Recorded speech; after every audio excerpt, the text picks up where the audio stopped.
melt is when I'm ocean wave.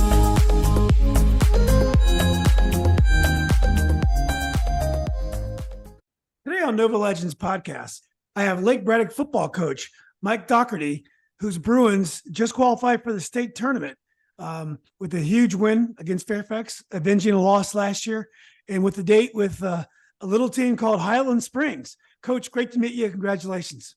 Thank you for having me. I appreciate it. I don't know if I call them little, but not at all. Yeah, I mean, obviously, Highland Springs is one of the greatest greatest programs in Virginia football history, perennial, and you know all about that because you're from Monacan. Yep. Let me give you a quick sketches of your biography. As I said, you're a Richmond native, I believe, and you went to Monacan and you played football at Monacan, right, Coach? I did. Okay, what position did you play?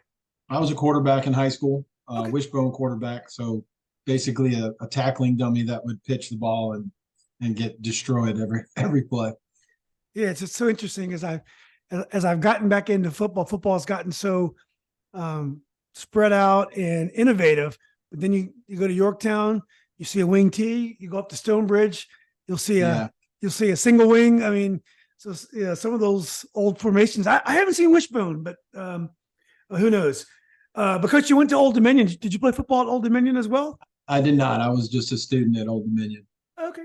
They didn't have football back then. Yeah, I was thinking about the timing there.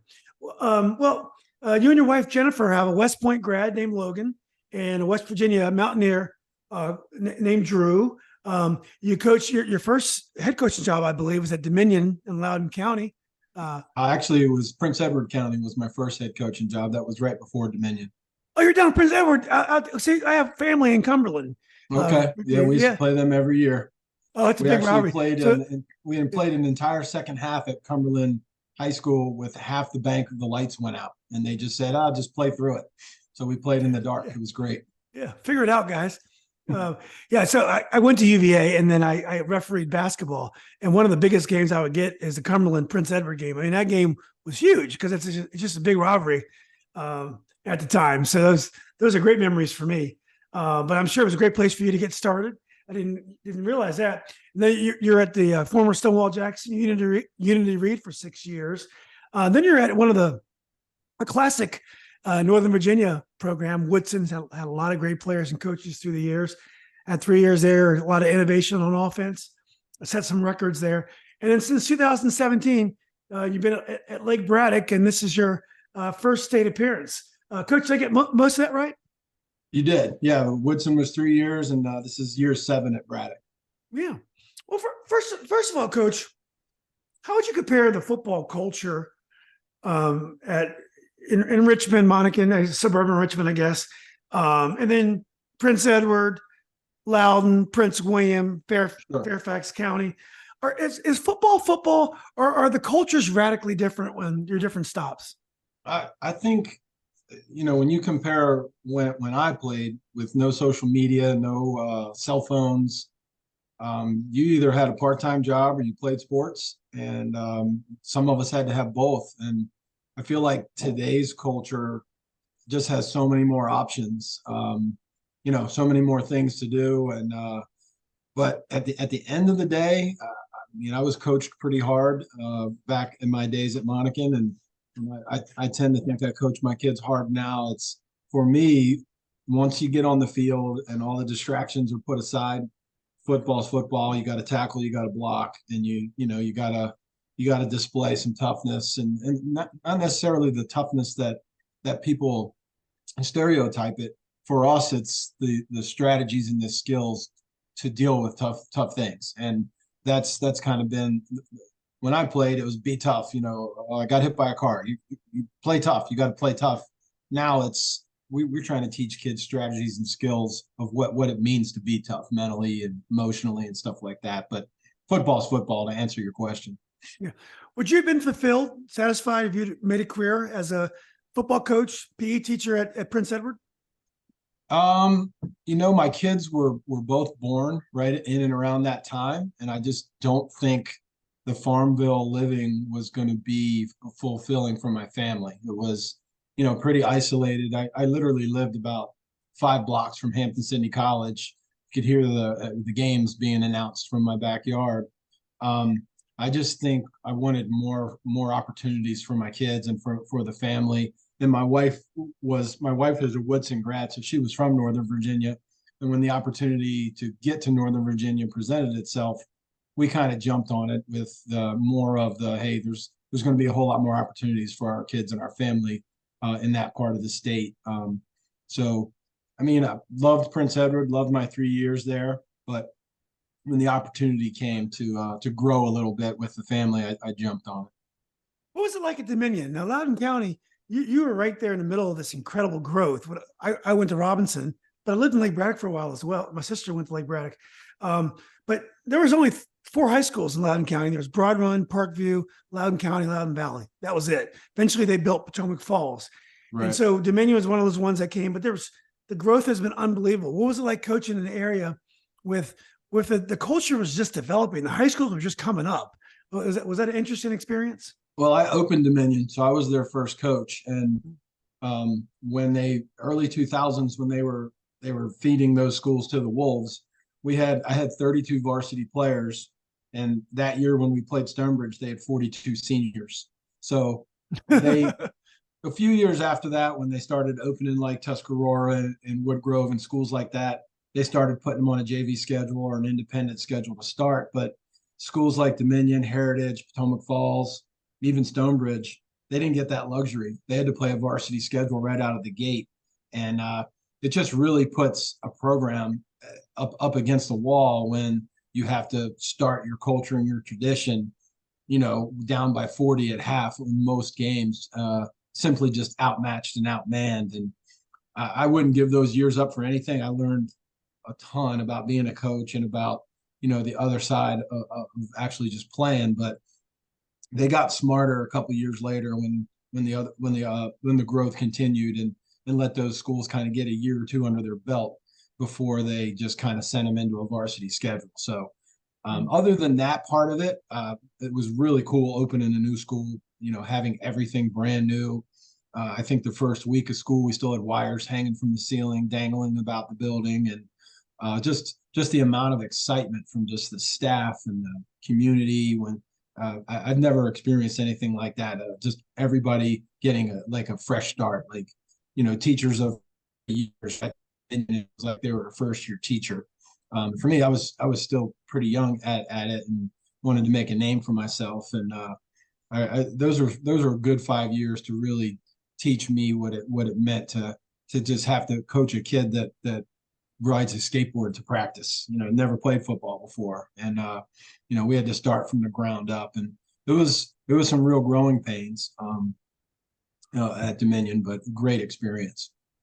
Well, what was distinctive about your time at Stonewall? Now, at Unity Reed. Now, when I was growing up, that was a country school. I mean, Manassas was way out there, and it's not like that anymore. But how was your time there? That was probably one of the best 3 or 4 year stretches of the 6 years. The second 3 or 4 had a few NFL players that are still in the NFL now that played for me. Tim Settle, who's with the Buffalo Bills, and Greg Stroman, who's with the Chicago Bears. And the year before I got there, Ryan Williams was there, and he had a short stint with the Cardinals and the Cowboys. The difference between at least Dominion, Loudoun County, and Stonewall, Prince William, it was leaps and bounds of the athleticism and the speed and the size of the kids you were coaching. And there were some other things that were more of a challenge, just how rural it was and how a lot of kids were in and out of trouble. And, you had to deal with, are they coming to practice? Where are they? Whereas that wasn't as much of an issue in Loudoun County. But we had a team that played Centerville in the region final in 2013. And Centerville was an unusual machine that year. And that was Stroman's senior year. And we scored 29 points on them and gave them all we could. Just by the end of it, we fell just like everybody else did to them that year. But my Stonewall years, I still have 2 coaches on my staff that have been with me to 3 different schools since then. So that was really kind of my coming out party. I got out of running the double wing and staying real conservative, and just trying to eat the clock. And we started spreading the field. And this was the same time when Oregon had Marcus Mariota, and they were doing all the innovative zone read stuff and 4 and 5 wide. And we really got into doing some things like that and running up tempo and as many plays as we possibly could to try to wear people out. Stonewall was a ton of fun the last 3 of those 6 years, just having the talent that we had and being as competitive as we were. Yeah. Well, then you go to a school that's kind of opposite of Stonewall and Woodson, where you have relatively wealthy school where you have lots of community support. I would think that would be a great place to coach. Yeah, my entire family graduated from Woodson. My wife graduated from Woodson, and both my kids ended up graduating from Woodson. And that was another family move. I was commuting from Leesburg to Manassas for 6 years, and I was, burning the candle at both ends, trying to make all my kids' activities and trying to fulfill my responsibilities coaching. So the move to Fairfax County, my daughter was entering her freshman year. It gave me the opportunity to do something I always wanted to do, which was be at the same school as my kids. And I got to spend 3 years through her junior year and my son's freshman year at Woodson. But you talk about a community that just welcomes you and appreciates you and just supports you no matter what's going on the field.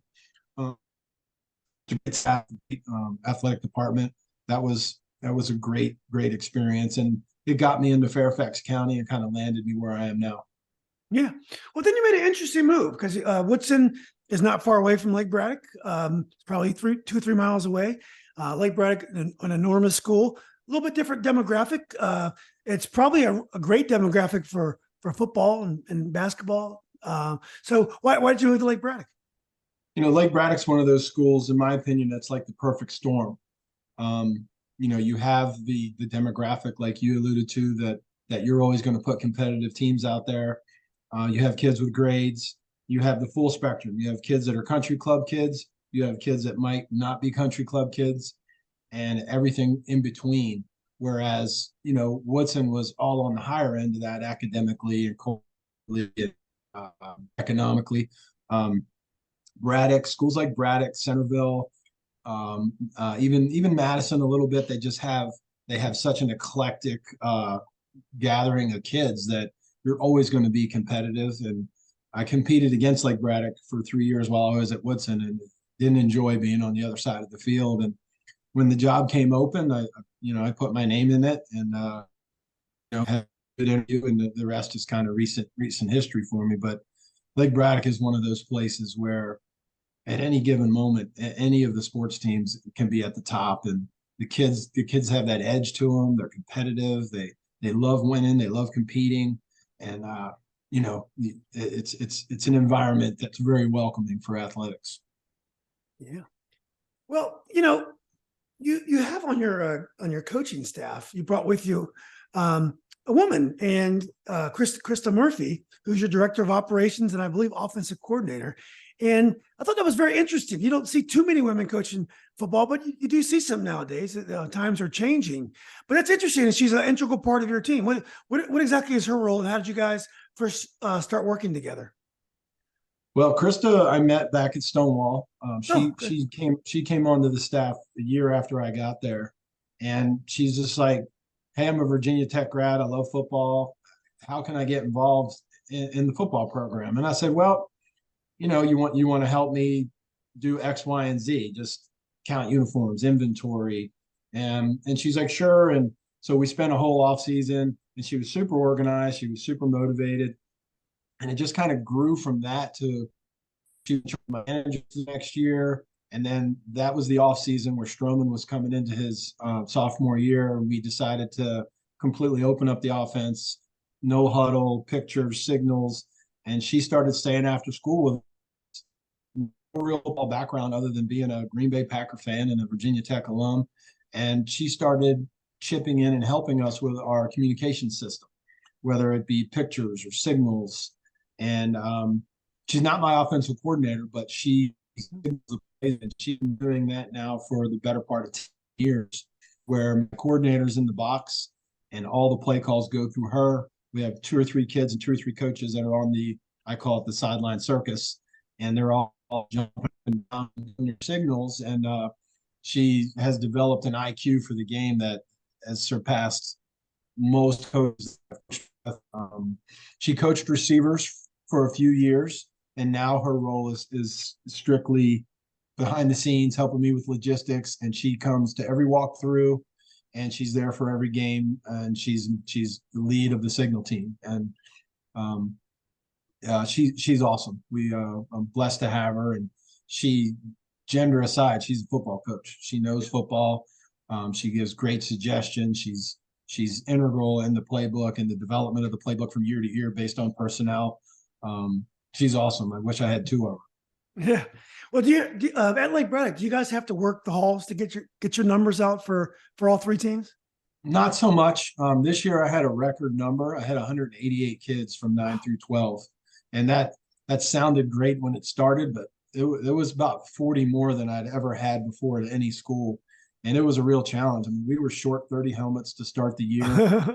We had to borrow Tom Falls to lend us 15 or 20 helmets. And then we had about 15 or 20 kids buy their own Axiom helmet through Rydell.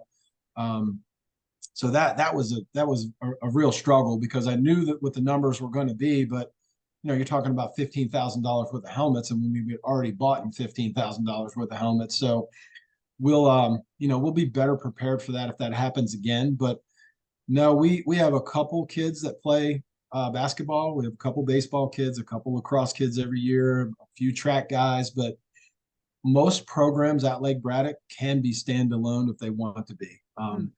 I'm always a supporter of kids that want to play multiple sports. Our quarterback from last year was center fielder on the baseball team, and our quarterback, and he's a Division I quarterback. So it's up to the adults to really manage that for the kid. You can't pull the kid in two directions and expect a 17-year-old kid to satisfy two grown adults that are fighting over him. So that's something as I've aged and gotten more experience, where I feel like I really work with the kids that want to do multiple sports. But yeah, our basketball, track, wrestling, kids that do all of those things. But I think if they put a rule in place that said you can't, we would still be pretty competitive in most sports. But we have a lot of crossover kids.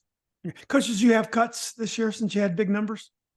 I didn't. It's something that I have to kick off season. Been doing this more than 25 years, and I don't want to cut kids. That's the last thing I want to do. I want everybody to feel like they have a place in our program. But if we're up around 200 again, I might have to. I mean, we had 77 freshman football players, and we mandate that they two platoon, and then of those two platoon, none of them can play special teams. So we're trying to get, we get 30 or 40 kids involved in every game plan, but then there's another 30 or 40 that might not see the field if it's a close game. So I don't want to do cuts, but the reality of it is I think like 160 is really our number, where we can really meet the needs of all the kids and give equal opportunities for playing time, things like that. Yeah. Well, in a day of dwindling numbers for football, it's refreshing to hear that your program's in such good shape in terms of turnout. Well, let's get to your team. Now, last year you had I don't want to say a devastating loss, but whenever the season ends, it's tough to deal with. But you lost to Tony Rojas and Fairfax Lions. What was your mindset after that game? Did you feel like that you had a lot coming back, and the 2023 season was going to be a good season? We graduated every skill position on offense last year, and every one of them is in college now playing. So at the time we felt like, man, this was our group, and we just got so beat up at the end of the year. And now that I'm in the position I am right now, and we're not beat up, we're pretty healthy. You just don't realize how important, and that is the most important thing, to be able to make a playoff run. And any team that has kids, if you're banged up, it's so hard up here to compete. But it was not a fun loss for us at all. But our class of 24s, we call them our COVID kids, they played the spring season, and because everybody was separate, they had to literally practice in a mud bowl all winter, because we didn't want them near us in case there was an outbreak down there. So they all the time, Mud Bowl boys, they call themselves the Mud Bowl boys because it was so wet and grass. And kids in Fairfax County, if their feet touch grass, it's almost like it hurts.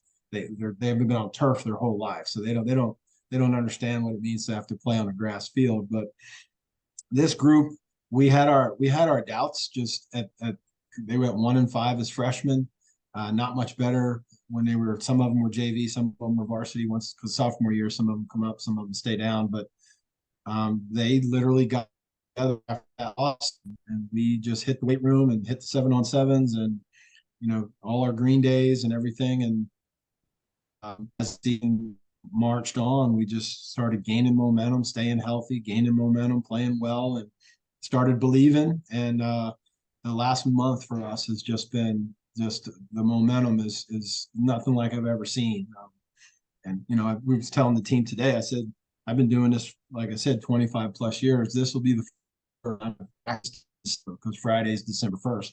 So just a lot of exciting things for them. I'm really happy for them because you so want for your kids to cash in on, hey, we worked our butts off.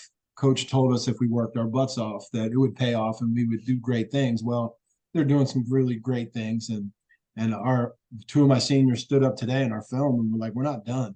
If any of you guys are scared of playing, Highland Springs or whoever, just get out of the room. We don't have time for that. We got work to do. And it was, that type of stuff unprompted is pretty cool to see older kids really demanding that everybody in the room get locked in during week 14, which is kind of, it's pretty redundant at this point. I mean, we're doing the same stuff over and over again, but we had one of our better Mondays in week 14.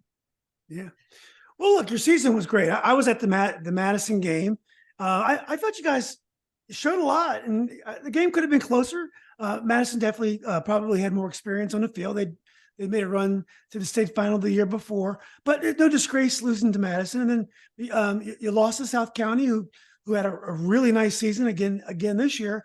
But you had some nice wins, particularly as you said earlier, late. A lot of folks thought the West Springfield was a sleeper team in the postseason, and you guys put up a pretty big score against West Springfield. Did that surprise you at all? Well, both of the teams that we got a second crack at this year, we really locked in on the previous game and didn't pay too much attention to their scout film as much as we did. We self-scouted ourselves, and that really seemed to work for us in both of those games. West Springfield was super explosive. They were banged up the second time we got them. I think they had just tons of speed the first time we saw them, and I think two of those speed guys were banged up and just weren't themselves. But again, it's a credit to my staff and the kids buying into the game plan, and there is no lack of confidence in this group right now. That's why, however Saturday shakes out, I mean, we're not just happy to be here. We're not patting ourselves on the back and putting our banner up. Hey, we got a region championship. Let's buy a T-shirt. These kids 100% believe that they deserve to be here and that they're going to go and play whoever and prepare. And we were preparing today like it was week 2. A lot of times towards the end of the season, whether you're winning or losing, it's just hard to get everybody locked in and on the same page. But this group of seniors has been a great practice team. And I can't say that about all the groups I've had, but these guys understand, every day. Monday has a different theme. Tuesday, Wednesday are our heavy lifting days. Thursday's a walkthrough. They get our process and they demand everybody buy into it and get it done. Yeah. Were you surprised that Fairfax was still alive? Not their season, they had some nice wins, but they definitely weren't the team during the regular season they were last year. Obviously they lost Rojas, and I believe they lost another top player to injury, the guy from Mountain View. But Were you surprised that they were the team you played in the regional final? I was more surprised at South County. Not so much that Fairfax beat them, just the way it was lopsided like that. I felt, in my year's experience, with South County, this is South County time. Like they get going in November, and they're a real tough out in the playoffs every year. And I just think they fell victim to the same thing everybody else. They just got beat up. They lost some kids, and just wasn't their night. Watched that film a bunch of times preparing, and they weren't themselves. And Fairfax was up 14-0 a few minutes into the game, just on a couple things that went their way, and it just seemed like and Rojas was unbelievable. He was one of the best high school football players I've ever seen. I mean, you'd have him pinned in the backfield and it'd be 2nd and 6. I'm like, how did that happen? We had 3 guys around him, and he just falls sideways and gains 4 yards. But yeah, Coach Taylor does a nice job. You always know it's going to be a fist fight with those guys, and the boys don't love each other. I don't think kids really, when they're between the lines, none of them really like each other. But they showed some life in the second half that had some concern for us. They came out in the second half and pushed us to a 3-and-out and scored right away. I was like, all right, and then we were able to score again to stretch the lead. But Trey's had 3 really good years the past 3 years, and he's had a good year this year without Tony Rojas. So that's a credit to them. So not totally surprised. We were celebrating because we got to play a home game. That was the kids were excited that they were going to get to host the region championship. So that was really the only emotion we kind of poured into that. It seemed like it was a pretty easy win on paper. Was it? Were you happy the way things went in the final? Well, we got off to a great start, and we've been slow starters all year. We almost feel like our halftime adjustments has been our strength. We come out in second halves and kind of either put people away or do what we need to do. But we were up 19-0 and knocking on the door again, and we had a couple penalties and ended up going 4-and-out down in their end of the field. But couldn't have asked for a better start. This time of year, nothing's easy. Our conference is just there are 4 teams in our conference that could be right where I'm sitting right now easily. And, just again, a couple breaks, a couple non-injuries, that's what separated all 4 of us. When I say 4 of us, South County, West Springfield, us, and Robinson usually maybe wasn't their year this year, but it's just been a war. Our twice almost. Seems like in every sport, it's a war. Well, Coach, tell us a little bit about your personnel. Like I said, I saw you play. My recollection, you guys are very balanced. I thought you had some size on the offensive line, if I can remember. But I was impressed by the way you guys played and the way you stood up to Madison. Well, I'll start up front. We have a Ben York, who is a 3-year starter. He's a UVA commit. Big boy, 6'5", 290 pounds, and can absolutely move like a wide receiver. He committed back to them last spring. Next to him is Yazan El Hag. He's our other senior up there, and he's a 6'2", 320-pound, just freight train. And then we have 3 underclassmen up there that are first-year starters, and they just all gelled. We are pretty big. We average about 275 up front, which is one of the biggest teams I've had, and they're all athletic. They all get after it. And what's great about it is, the 2 guys on the left side were JV kids last year, and we were like, what are we going to do with these guys?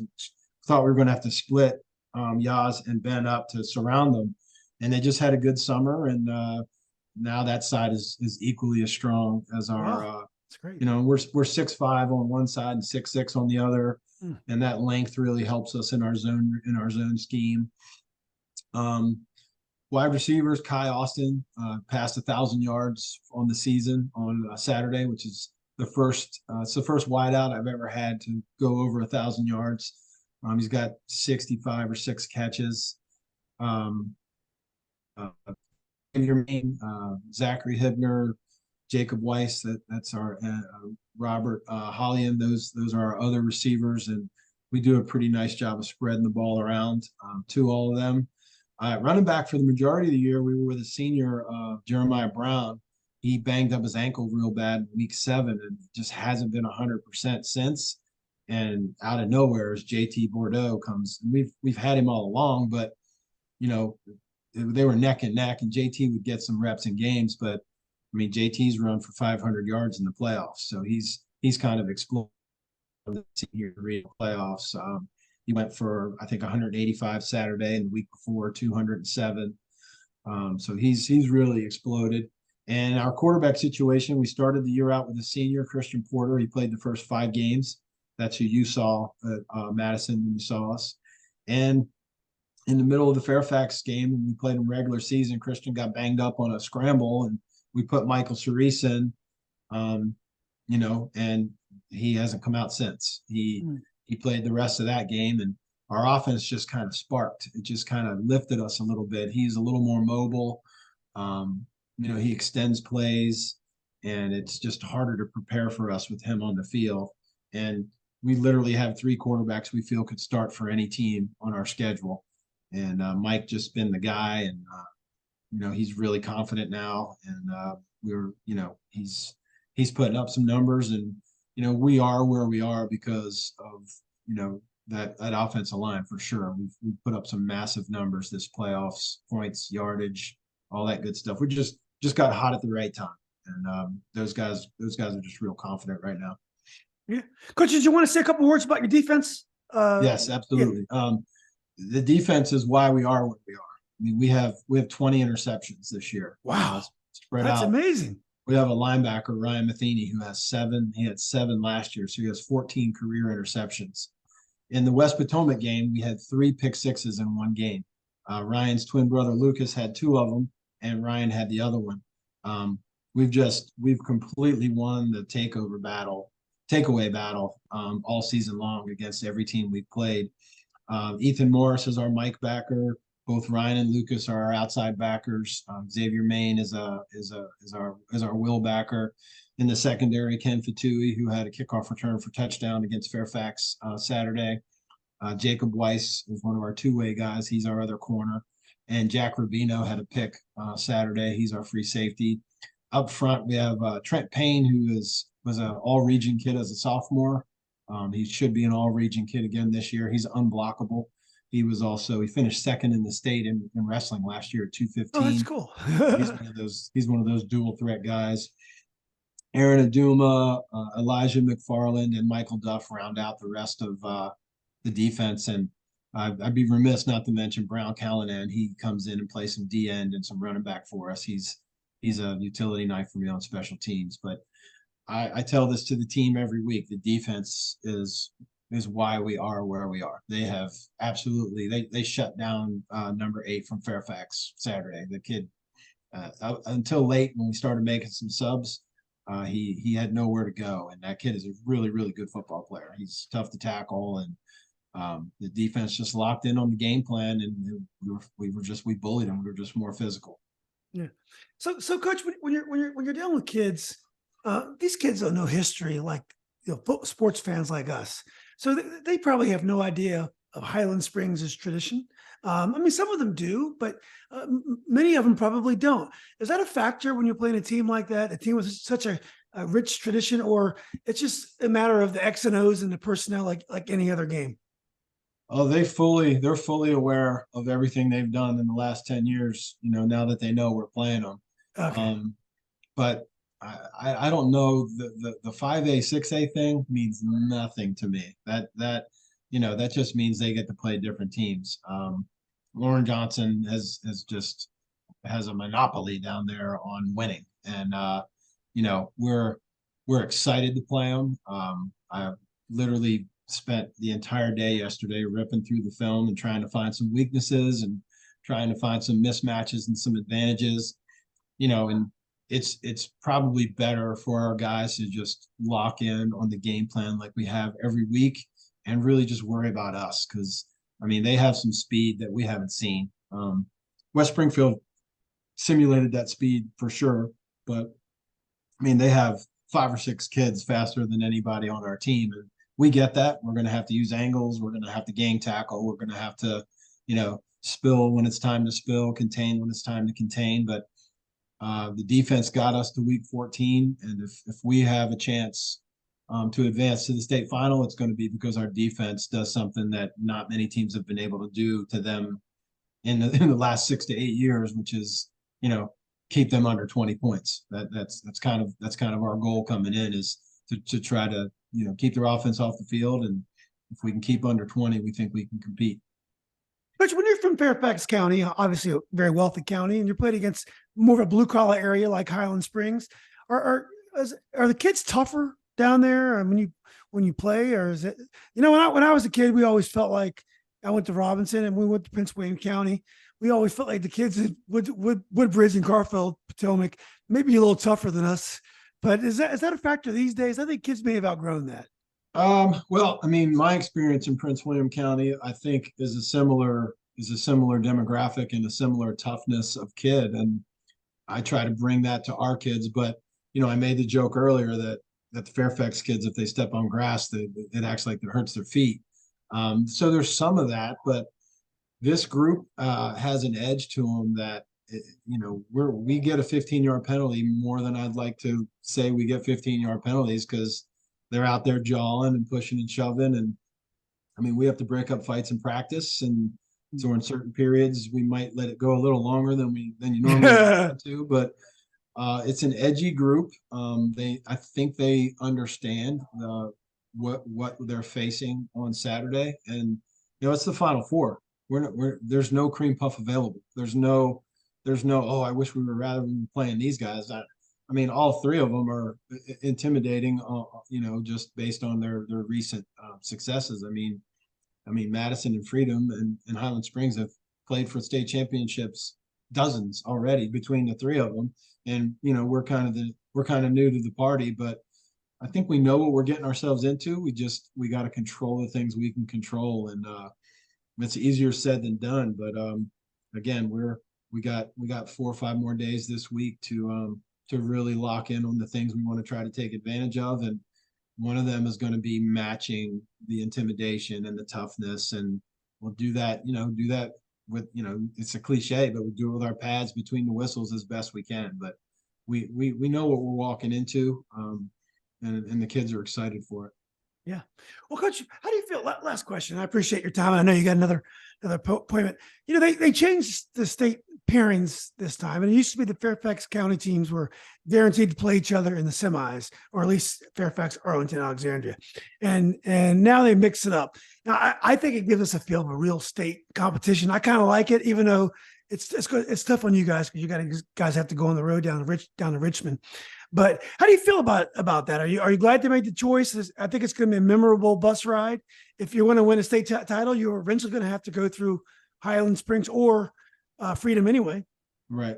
I love it. I was so excited to get out of our backyard. I mean, we're literally playing the same teams we had to go through our conference again in the regionals. I would love to see them cross bracket that somehow. I don't know. Exactly. I would just, you look at Stonebridge and they're playing like Matoaka, and Tuscarora's playing Salem, and that's exciting to me after a long grinding season, to just play somebody you haven't seen, to a whole new set of prep. Now, we would be preparing the same way if we were seeing Madison on Saturday as opposed to Highland Springs. But my staff, we were excited to see that, even though we saw it was either going to be Oscar Smith or Manchester or Highland Springs, whoever came out of their gauntlet. And we know our work's cut out for us, but I think they should mix it up more than they do, because 6C versus 6D over and over and over again every year. We're playing the same teams over and over again, and I don't know. I like it.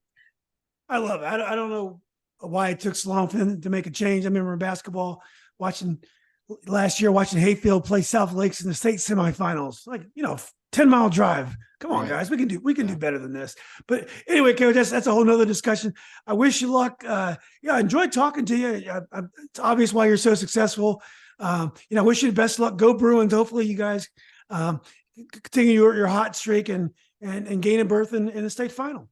I appreciate you having me, and maybe we'll talk again next week. I'd be down for another conversation, but yeah, we got a mountain to climb Saturday for sure. Well, win or lose, you're always welcome. Just let me know, and I'll make myself available. Sounds good. I appreciate it. All right, Coach. Again, good luck. Thanks. Appreciate it.